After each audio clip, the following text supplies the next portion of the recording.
Welcome to the Hearts Entwined podcast. In this podcast, we'll be having discussions around the secrets which attract lasting, healthy, fulfilling relationships, creating a healthy mindset, and what women should know and understand about men. Introducing your host, Lyn Smith, the Queen of Hearts, relationship expert, trainer, speaker, and best-selling author of the Cupid's Bow technique. Lyn's mission is to have a positive impact in reducing divorce, domestic violence, and suicide. Welcome to the Hearts Entwined podcast. This is your host, Lyn Smith, the Queen of Hearts. And today I've got a delightful lady. Her name is Deborah McPhilemy. Did I pronounce that correctly? You did. Just wanted to check. I didn't check that off there. So I was hoping that would be the case. Welcome, Deborah. Deborah is a selfologist and author. I love the title of Selfologist, Deborah. So welcome to our podcast. Thank you so much. Thanks for having me. It's wonderful to be here. So Deborah, tell me first of all, because it obviously was intriguing to me that I saw you refer to yourself as a selfologist, what that encompasses, just for the benefit of the audience. So selfologist, so the word ologist means the study of, and then obviously self, because I'm a self-empowerment author and speaker and, everything that goes with it, but basically to help people to understand themselves so that they can have great relationships with themselves and other people. So so selfologist explains it all. Excellent. I really think that's a very clever idea and can totally relate to that. So today we was talking off air about how women in particular, because I know the majority of my audience are women, can attract and become, I suppose, better in themselves to know that they can either empower themselves more to have a healthier relationship if they're already in a relationship, or to be in a better position if they're single to attract a better relationship. So we were talking a little bit previously about being the relationship magnet. So what do you think that actually entails for ladies that are actually currently not happy with their relationship status? Well, it's so interesting that, anything to do with any kind of relationship, even with parenting. So it's not just in love relationships. It's all about yourself. It really is all about how you feel about yourself. So if you don't have great self-confidence, if you don't love yourself, if you have irrational beliefs about yourself, if you have irrational beliefs about what men are like or what women are like, all of that is going to contribute to the type of person that you end up in a relationship with. And also it's going to contribute to what your relationship is like. The mind is such an interesting thing. And, I discovered this many years ago myself when I kept attracting the same partners over and over and over again. And I kept ending in really abusive relationships.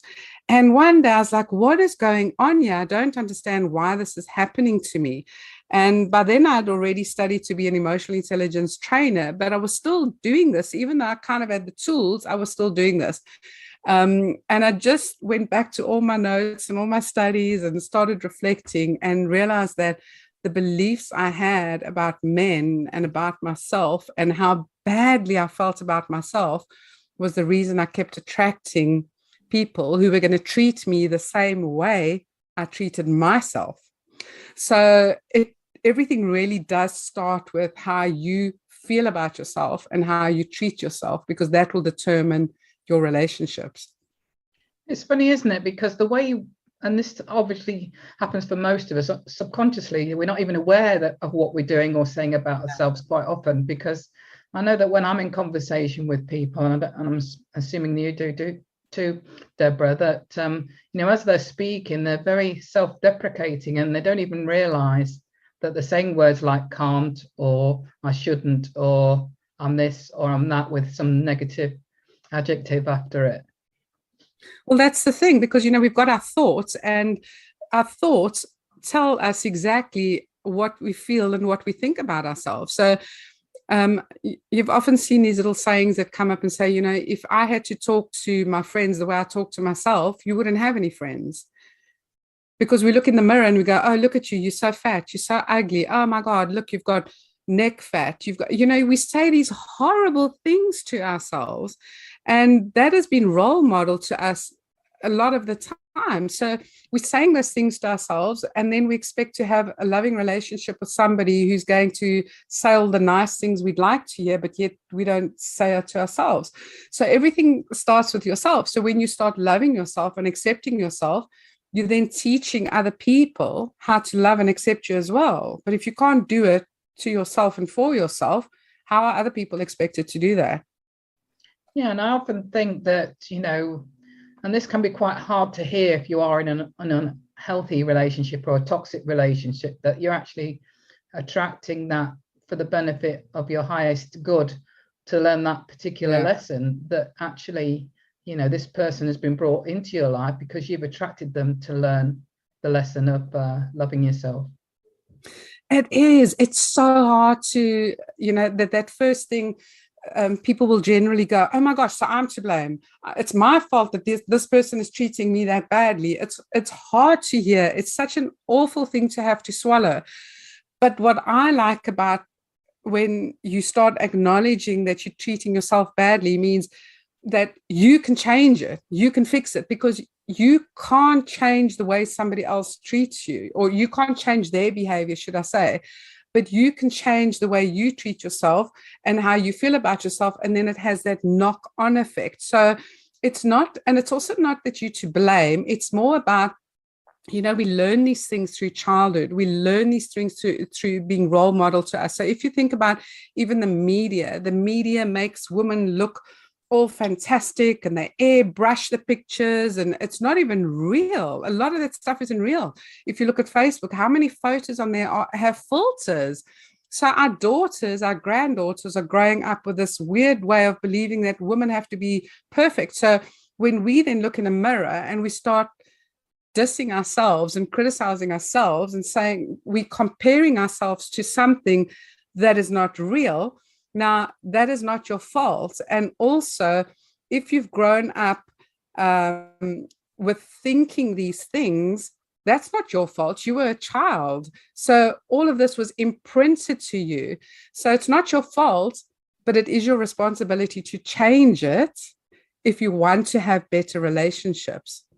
And to see that as an empowering way instead of from a point of, oh, this is my fault. Does that make sense? Absolutely. And I think it's very right that you've stressed that it's not anybody's fault. Certainly I've been through toxic relationships in my past, as a young woman. And, for me, hard lessons learned to sort of realize that actually some of that was to do with me accepting those unacceptable behaviors, because even, accepting those unacceptable behaviors is not treating yourself well, is it? Exactly. It's about setting those boundaries. And I think us women, we get stuck into this little trap where we think that, we see the best in people. So we fall in love with people because we see their good side, and we go, I can fix the bad things, or I can compromise for the bad things, or I can love them enough to help them overcome those bad things. We generally, we open our hearts and go, well, I can make a difference. I can help them. And the reality is we can't, because then you're compromising, as you say, you're compromising yourself. You're not setting your own boundaries, because we can't fix somebody else. We can't love them enough to fix their pain. They've got to want to do that for themselves. And I think that's when we get into a problem where we're looking at we're falling in love with their potential and allowing them to be in our lives, instead of falling in love for the person and the value that they can add to your life. Yeah, absolutely. And quite often as well, even in relationships where you do see your partner improving and working on themselves, sometimes still, if there is unacceptable behaviors, we will accept that just because we've seen, they have made, I suppose, changes. Yeah. The thing is that if we don't love and accept ourselves, or love and respect ourselves, then it's also going to be hard to set those boundaries, because I think with boundaries, we don't want to hurt feelings, because even though we all have emotions and we all have feelings. Women operate very much more from a space of feelings and emotions, and we're the nurturers. So we're the ones that, we nurture the children, and we're the softer side generally. I'm speaking generally now. And so when we're setting boundaries, we feel we're going to hurt their feelings, we're going to offend them, they're not going to like us, we're going to overcompensate. But the thing is, setting boundaries is where you are showing that not only are you respecting yourself, but you're teaching them how to respect you as well. So, I mean, I remember the first abusive relationship that I was in when I was growing up as a teenager. I heard about abusive relationships and stuff like that. And I had always said, the first time if a man ever raises his hand to me, I will leave. I will never stay in that relationship. Well, I did leave, but I went back. Yes. Because I thought, maybe he was having a bad day. Maybe it was just because he was drunk that he treated me that way. And so I kept going back and back and back, and eventually waking up one day and going, this guy's going to kill me, because he had threatened to kill me and the kids if I left again. So if I had known better and respected myself more and followed through on my own word to myself, I wouldn't have ended up in that situation. But I wanted to give him the benefit of the doubt, and in so doing, harming myself and my children. And sometimes I think we can have that air of I don't know what the best word to describe it is, but that superiority, which I know I've been guilty of. In other words, I was thinking, when I was in that situation, that I'm being the better person for forgiving unacceptable behavior, when actually I wasn't being the better person, because, I was allowing myself to be mistreated. Yeah. Not valuing myself.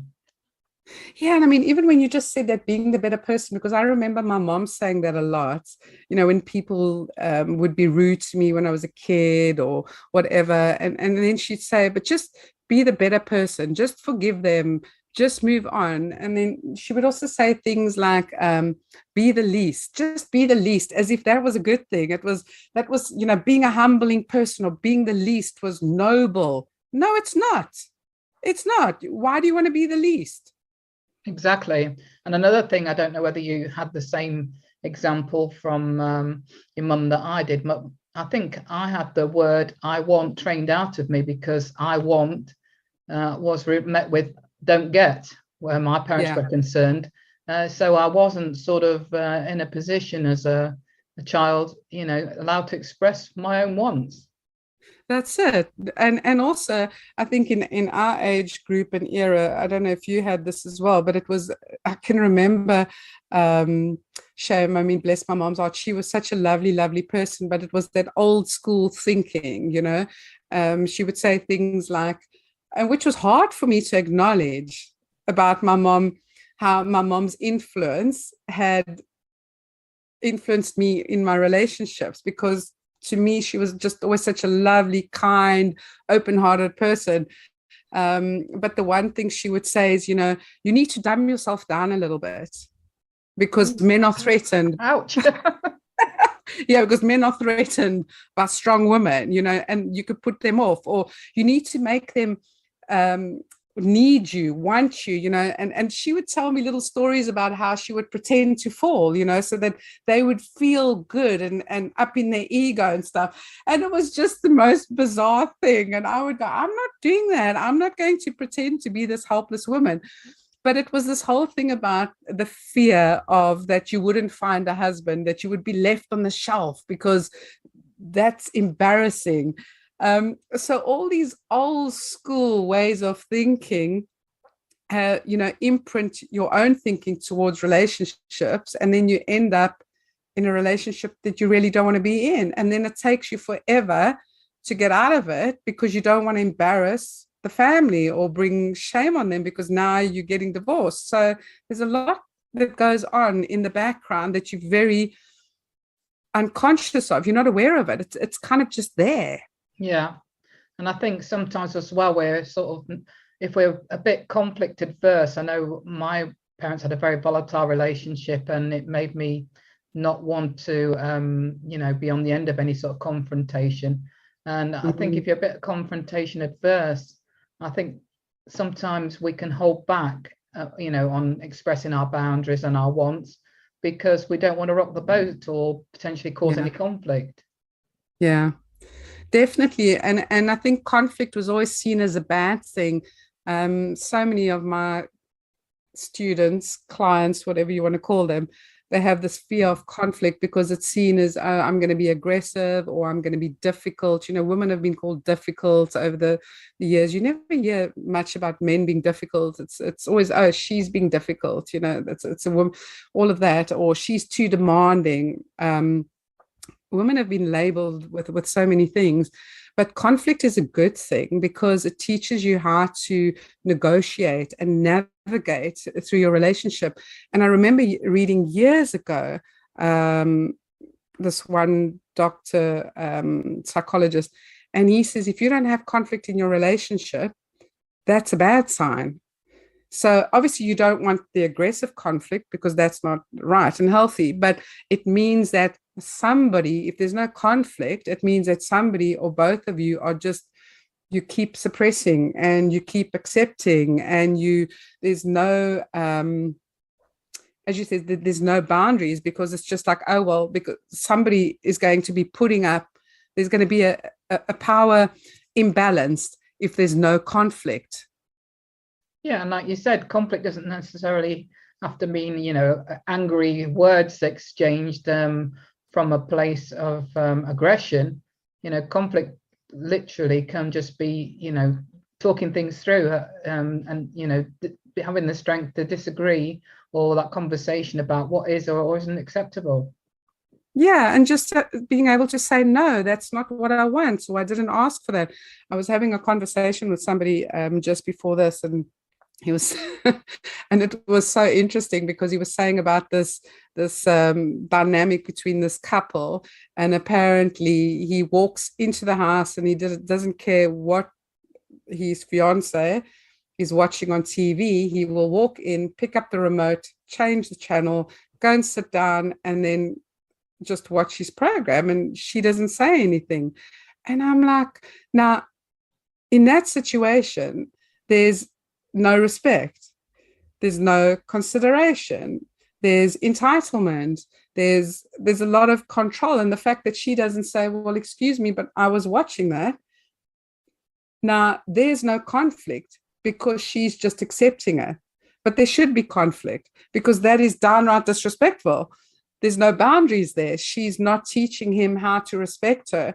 And I think so that's a prime example of when you ask for what you want, or when you say to somebody, I don't like that, that is what conflict is. It's about standing up for yourself and asking for what you want. Absolutely. So if you were going to give advice to anybody that might be listening that's in this situation whereby they've either previously had unhealthy relationships or in a unhealthy relationship, and they want advice and your pearls of wisdom, Deborah, around setting boundaries, what's your advice around those things that they can put in place? Well, it really is about knowing what you want and giving yourself permission to do that. And I think because, as I said, setting boundaries, if you're too scared to set boundaries, you've got to take a little step back and look at why are you too scared to set boundaries? What is it that you believe about yourself? Do you not think you're worth it? What fear is there? What's stopping you from setting boundaries? And often it's because we don't feel like we're enough.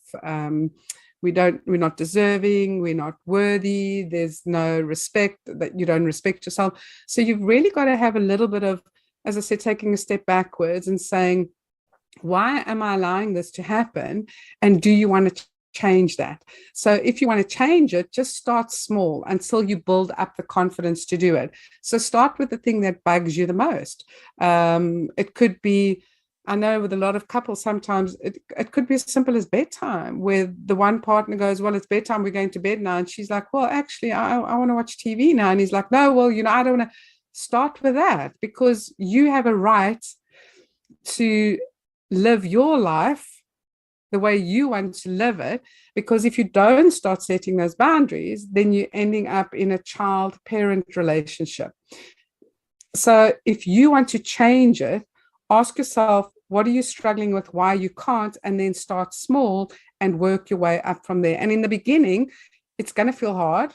It's going to feel tough, because it's something, you're going to enter into a state of, this is not what I'm comfortable with. I'm used to just going along with it, but that is going to pass. It's just a little bit of a thing where you're out of your comfort zone, but then you get used to it, and then you do the next thing. But don't try and do it all at once, because you've got to build up your own confidence with it. Yeah, absolutely. And what I've found is that actually men do respect you more, rather than less, and becoming even more of a doormat.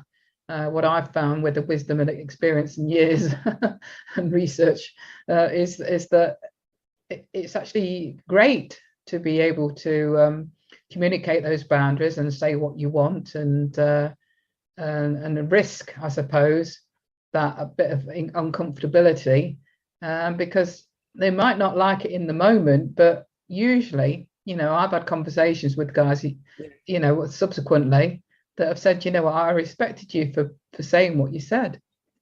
Exactly. As you said, they will respect you more. Nobody wants a doormat. Nobody wants somebody they can walk over. Everybody wants to respect somebody else, and you'll get more attention and better attention when you respect yourself and when you set those boundaries. So how do you become the relationship magnet, Deborah?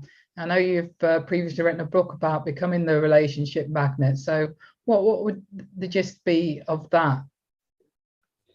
Well, it always starts with self, always. So it's about understanding who you are, who you want to be, and what sort of people you would like to attract in your life. And you can always tell if you're not in a great relationship, or if you've been attracting people into your life in the past by their behavior. So obviously you look at people's behavior. What do you like? What don't you like? And then once you understand what behavior you want, or what sort of person you want to attract, you then got to start looking at your own beliefs. So to take the abuse factor again, if you feel that you are not worthy, and you beat yourself up all the time, and you keep attracting people like that into your life, then you're going to keep attracting that until you change that belief about yourself. If you constantly have people that are disrespecting you, take a step backward and go, okay, I need to start respecting myself. Where am I not respecting myself? How do I want to respect myself? So it's just about everything you want to attract into your life. You've got to be that first for yourself. Treat yourself in that way. And also, you'll often find that you might have an irrational belief. Now, that you're going to need a little bit of help with, because beliefs can be quite tough to uncover and to change. But the way that you can get to those irrational beliefs are through your feelings and emotions.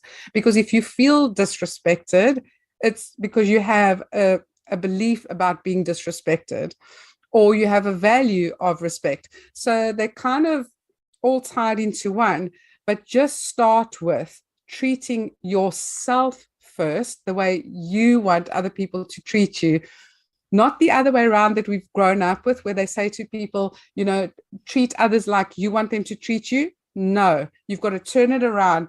Treat yourself the way you want other people to treat you, and you'll see that the dynamic will change, and you'll attract those kinds of people into your life. Excellent. I love that advice. So, Deborah, what's the best contact information that the listeners can get hold of you on? Just go onto my website, Deborah McPhilemy. I'll quickly spell it out because McPhilemy is a bit difficult. So Deborah McPhilemy, one-word.com. Deborah is Deborah, and then my surname is McPhilemy, McPhilemy.com, and they'll find me. Excellent. So can you offer any final words of wisdom about being a relationship magnet that you can leave our listeners with, Deborah? My advice is always to get to know yourself, really get to know yourself, date yourself, find out about yourself. Like when you meet a new person or you meet a new man or a new woman, whatever the case may be, and you're so interested in them and you want to get to know about them and you want to spend time with them and you want to go to places and do fun things, do that with yourself. Find out about who you really are, because a lot of people don't know who they are. So once you really get to know yourself, fall in love with yourself, like yourself, become your best friend. And once you've done that, best chances are you're going to attract amazing people into your life, whether they're love partners, friends, business partners, whatever. But just get out and get to know yourself. Love it. Yeah, totally 100% agree with that. And what I've found, through going on that specific journey, that you can attract such wonderful people into your life on the back of starting that journey of self-love and focusing on yourself. And you deserve it to be able to do that. Definitely. You deserve it. We all do. We all deserve love, respect, and to live a joyful life. Absolutely. So thank you so much, Deborah, for being my guest on today's show. I've really thoroughly enjoyed our conversation. You're very, very welcome. Thank you for having me. So it just leaves me to say, true love starts with opening our hearts. And until next time, goodbye for now. Bye. Thanks for listening to the Hearts Entwined podcast. You can follow Lyn via the Facebook group Two Hearts Entwined, or search Lyn Smith, inspirational speaker, at LinkedIn, or email lyn@hearts-entwined.com. That's LYN@hearts-entwined.com. Remember, true love starts with opening our hearts.